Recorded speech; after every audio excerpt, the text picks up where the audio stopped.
Good day everyone! I hope you're all doing well. By the way, my name is Narisa Monte from Apostol Matthew.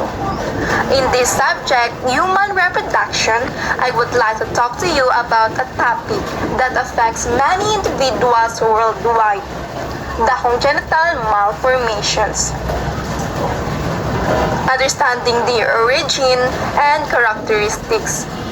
Congenital malformations are structural or functional abnormalities present at birth. They can affect various parts of the body and result from a combination of genetic and environmental factors. So, sa madaling salita, ito ay birth defect. At mayroon two factors that causes this, ang genetic at environmental factors. Let's start by exploring the role of genetic factors.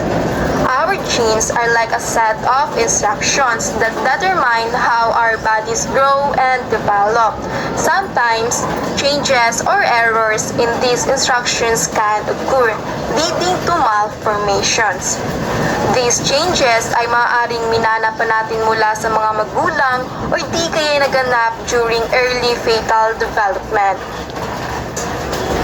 Apart from genetics, environmental factors can also contribute to congenital malformations.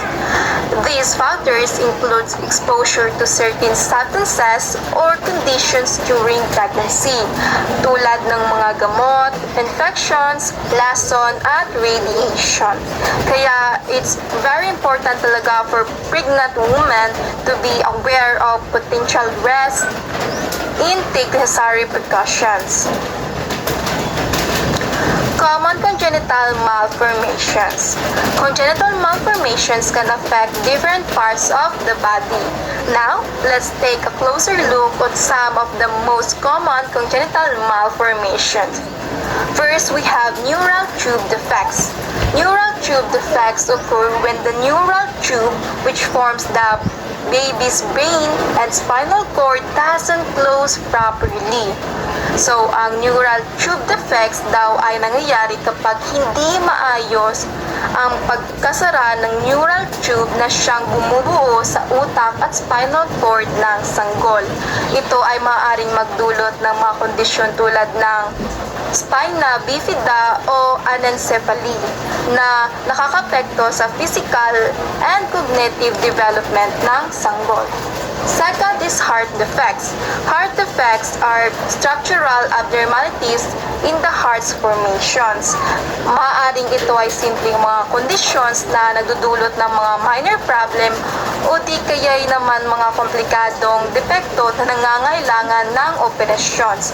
Ilan sa mga halimbawa nito ay ang ASD o atrial septal defect at ventricular septal defect. Third is clip lip and palate. Actually, itong clip lip and palate ay madalas natin itong makikita at tinatawag natin itong ngongo. So, clip lip and palate occur when the tissues forming the baby's lip or palate do not fuse properly during development. Ito daw ay nagaganap kapag hindi nagkasama-sama ng maayos ang mga tissues na bumubuo sa labi o ngila ng sanggol. Ito ay nagre-resulta sa isang hiwalay na butas sa labi o bahagi ng bibig. Ang clip lip at clip palate ay maaaring makapekto sa pagkain, pananalita at pangkalahatang itsura ng mukha. And lastly, we have limb defects. Limb defects involve abnormalities in the development of arms or legs. Maaaring ito ay pagkawala o hindi ganap na pagunlad ng mga siko o tuhod o mga malformation sa mga kamay o paa. Ang mga limb defects ay maaaring magkaiba-iba ang pagkasibir sa bawat tao. Maaaring makaapekto sa pagkilos at independence ng isang tao. Importante talaga that we have knowledge on this, especially sa mga incoming mothers and for us in the future, kasi it what help us na hanggat maaga pa lang atin na itong matuklasan at para madali rin natin itong maagapan. By raising awareness and providing support, we can improve the lives of individuals affected by congenital malformations. We now know that congenital malformations are a type of abnormality or anomaly that occurs during the development of a baby in the womb.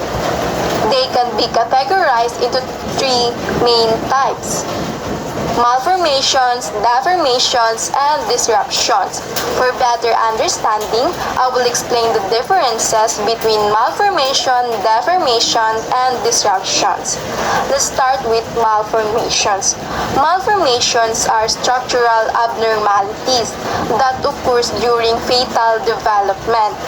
They arise when something goes wrong in the formation of body parts, typically during the first trimester of pregnancy. In short, ito ay mga di karaniwang pagbabago sa anyo ng pagbuo ng katawan habang nasa sinapupunan at kadalasang nagaganap sa unang 3 buwan ng pagbubuntis. An example of deformation is a cleft lip or cleft palate, kung saan hindi maayos na nabuo ang labi o bibig ng sanggol. Deformations, on the other hand, involve changes in the shape or structure of a body part due to external forces during pregnancy. Ang mga bagong ito ay dahil sa mga diyuhang puwersa sa loob ng sinapupunan na pumipigil sa tamang paglaki ng sanggol. So, ano ang mga puwersang ito? This can be by smoking, drinking alcohol, or taking certain drugs during pregnancy. Deformations usually happen sa huling bahagi ng pagbubuntis. An example of deformation is a club foot, kung saan ang paa ng sanggol ay nagkakaroon ng pagkakabaluktot o pagkakapaliko.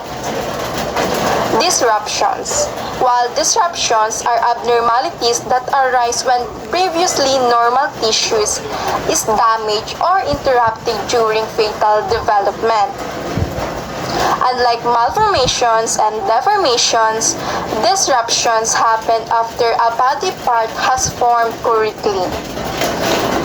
So, ang disruptions ay hindi daw tulad ng malformations at deformations dahil ang abnormalities nito ay nangyayari after a body part has formed correctly. Amniotic band syndrome serves as an example of disruptions kung saan ang mga fibrous band sa sinapupunan ay nakakapalibot at nakakasira sa paglaki ng mga kamay o paa ng sanggol. Example of congenital abnormalities. Let's look at some specific examples to help us understand each type better. First, we have malformations. An example would be a baby born with a heart defect, such as a hole in the heart called ventricular septal defect or VSD. The heart did not form properly during early development, leading to these malformations. Second, deformations. An example would be if a pregnant woman consistently sleeps on her back during the later stages of pregnancy. It can put pressure on the developing baby's skull, resulting in a flattened head shape called positional pliocephaly.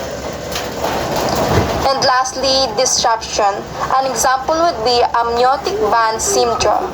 It's a disruption that occurs when a fibrous band in the womb wrap around parts of the developing baby, causing malformations or even amputations of limbs.